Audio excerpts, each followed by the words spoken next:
तहरीक इंसाफ 2024 में जब जीती तो जागीरदारों के खिलाफ एक ऐसा शख्स, एक बंदा खड़ा हो जाता है जो उसको हरा के उसकी कॉन्स्टिट्यूंसी के अंदर ऊपर आता है, लेकिन नहीं आने दिया जाता, वहां फॉर्म 47 इंट्रोड्यूस कर दिया जाता है। जी, उसका बैकग्राउंड है ना, हम पता है क्या है responsible for that. I mean establishment of course जो आप कह रहे हैं ना, ओवरऑल धांधली की बात, फिर उसके आगे का मरहला तो फिर मैं अर्ज करता हूं ना, आप सिर्फ 2024 के इलेक्शन को अगर अकेले में देखेंगे तो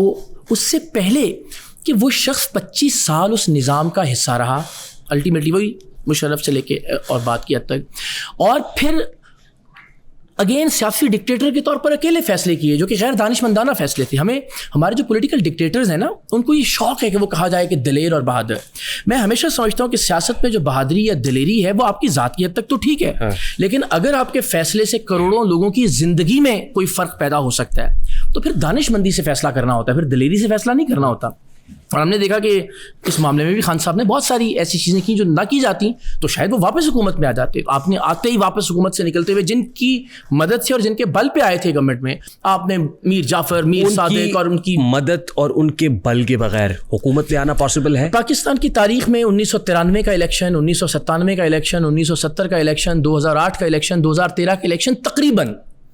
काफ़ी हद तक ऐसे इलेक्शंस थे कि जिनमें एस्टेब्लिशमेंट का बराह रास्त, जिस तरह 2018 या 2024 में हमने देखा, उस तरह का किरदार नहीं था।